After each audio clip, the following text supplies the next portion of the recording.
The highest returns on capital we get as entrepreneurs is talent.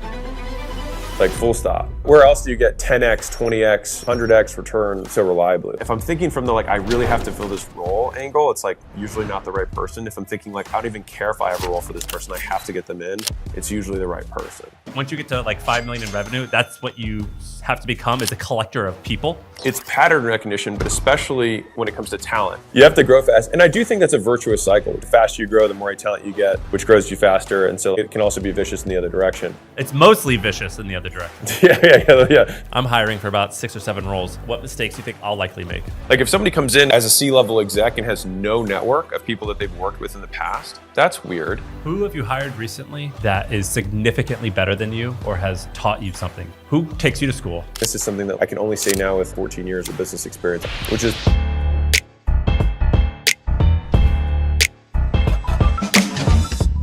I think Sean does this as well. You think in frameworks. I don't think like that at all. That does not come naturally to me. And whenever I hear you, or we have a mutual friend, Ryan Dice, and Ryan was like, he was making me feel like a jerk. He was like, you don't think in frameworks? How do you learn something and then think how you're going to teach it to your team or whatever? And I'm like, I don't know, man. I'm like a Neanderthal. I just kind of float by life sometimes. And I just I don't reflect and think in a framework, but you do that. I think frameworks happen when you have to reteach or reuse the same thought process over and over again. And so rather than re-deriving the same decision set, you create a framework to give yourself mental shorthand. And so I think it's just I created the scaling one, you were at the implementation workshop, the Hormozi 6 or whatever.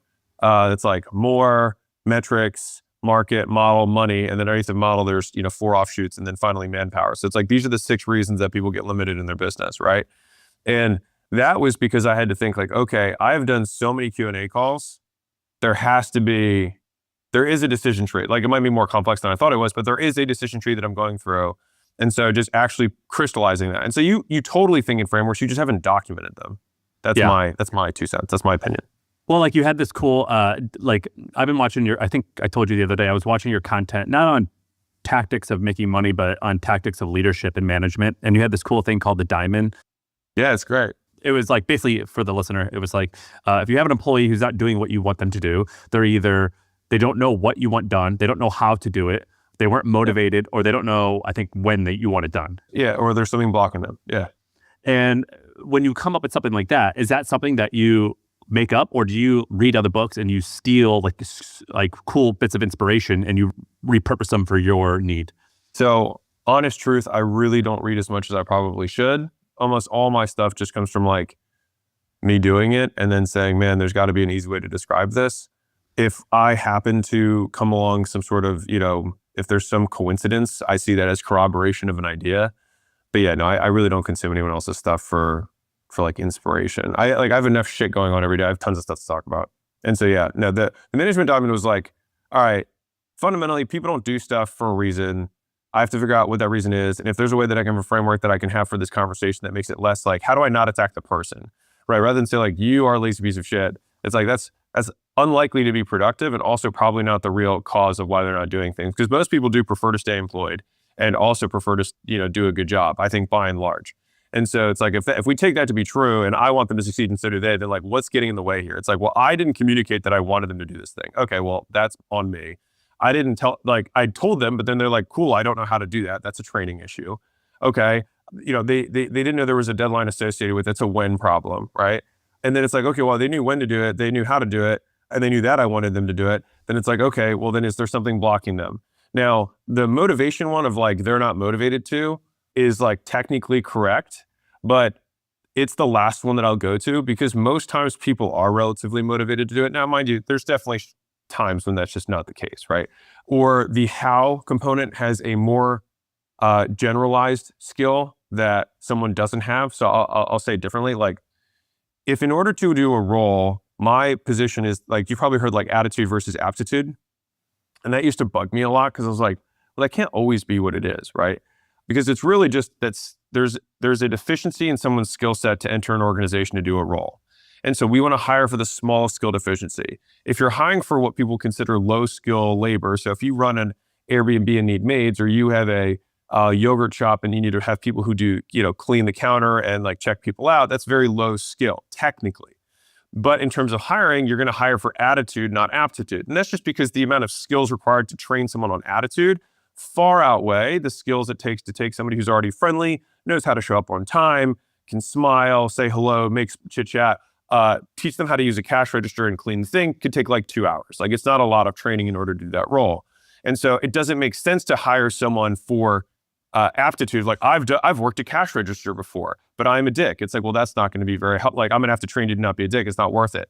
On the flip side, if you want to have the #1 AI researcher in the world, if that guy's a bit of a dick, then you could probably work with him on being a little bit, better at communicating with the team. You're not going to take the person who was, the yogurt store cashier register, assuming they take no, they're not on the side doing all this stuff, and make them the #1 AI researcher. And so it's like, we always just should, at least in my opinion, hire for the person with the small skill deficiency. And then we have to ask the question as the business owner, given that skill deficiency, is it worth us or worth our resources to train them? And so I take the position that I think every skill is trainable. It's just, is it worth training?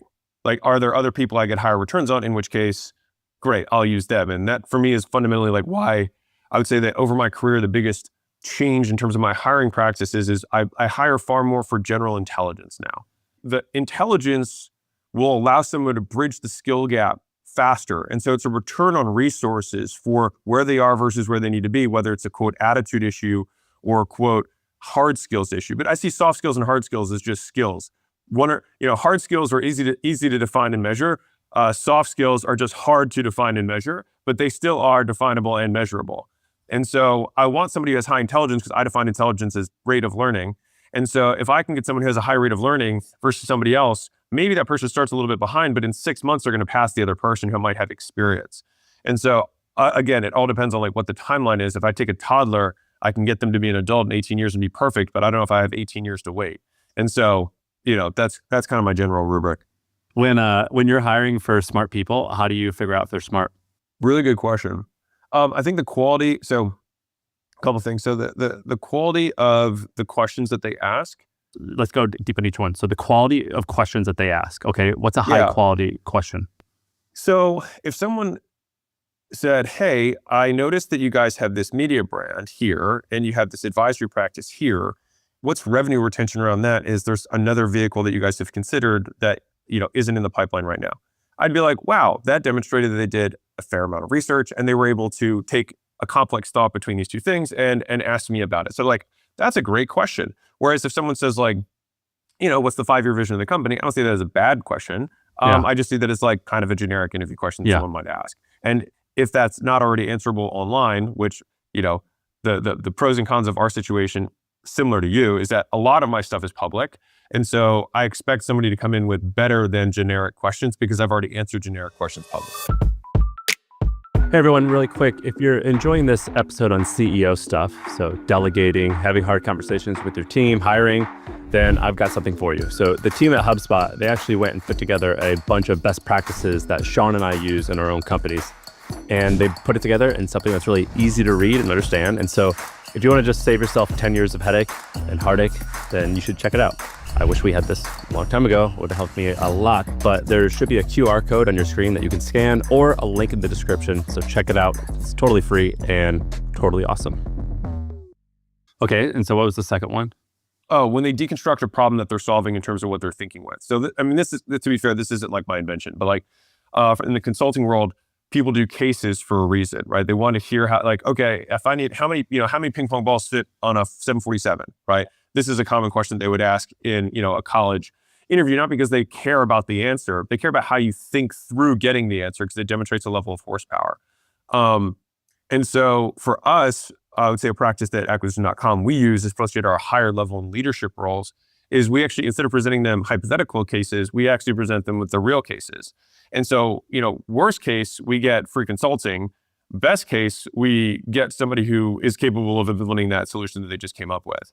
And so if they can use frameworks that I wasn't aware of, experiences that I'm not aware of, those things will come out in that, complex, issue that we're dealing with. But it's also at least like way more interesting of an interview for me because now like they're solving my problem. So I'm like way more engaged. So does that mean that like the hiring manager, or maybe you would have someone at the company has like a generic description of the company and what some of the numbers are, and maybe they're like fake numbers even.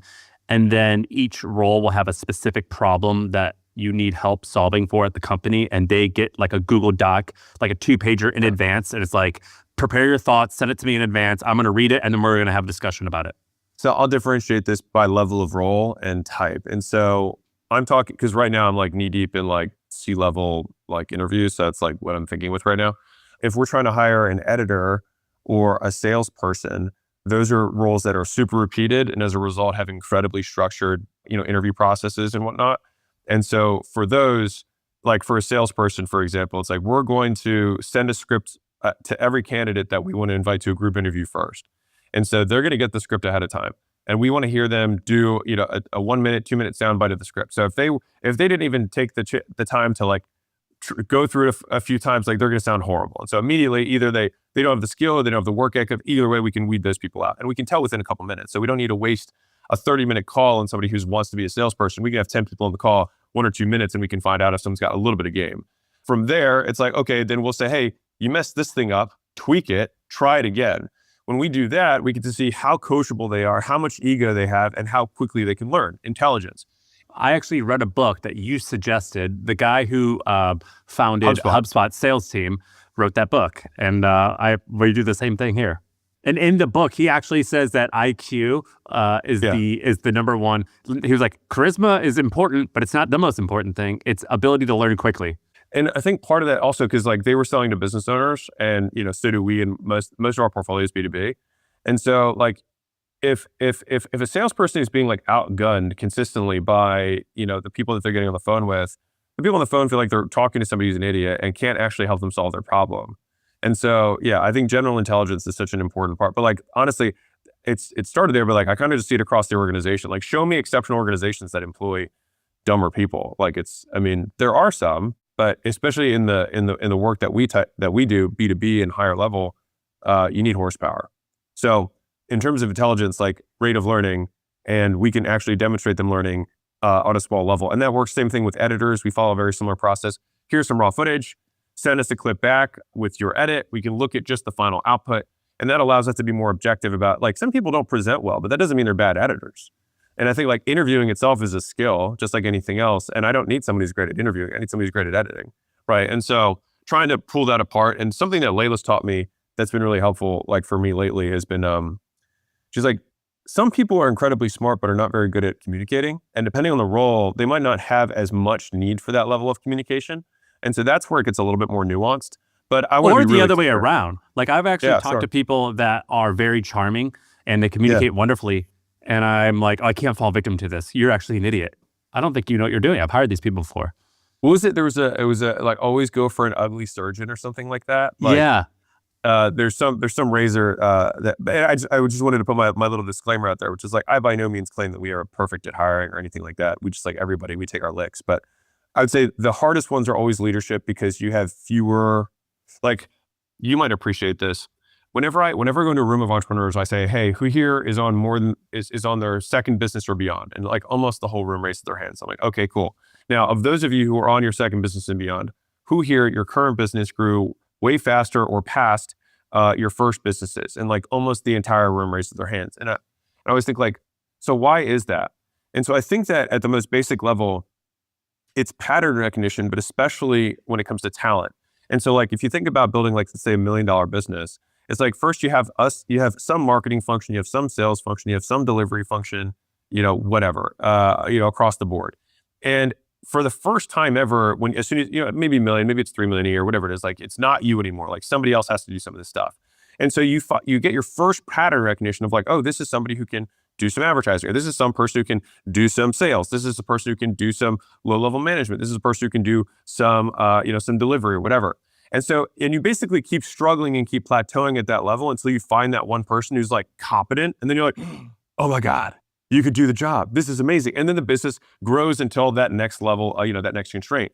And so then across the board by department, one by one, it's like you have these 6-month, 12-month periods where you go through interviews and hiring and onboarding just to see if this person's competent. And then whenever they're not, you're like, I have to start over again. And then the business basically stays where it's at. And so I think that, the more experience we've had on each of these roles of like, this is what, SDR looks like. This is what an SDR manager looks like. This is what a closer looks like. This is what a senior closer looks like. This is what a closing manager looks like. This is what a director of sales looks like. This is what a VP of sales looks like. Like, it took me time to learn each of these levels and obviously do that across departments.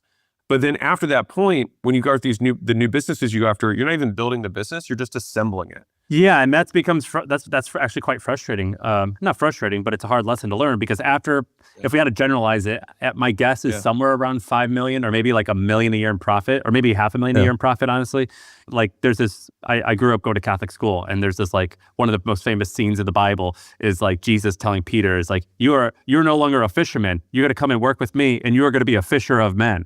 And I think, like, once you get to like 5 million in revenue, that's what you have to become, is a collector of people.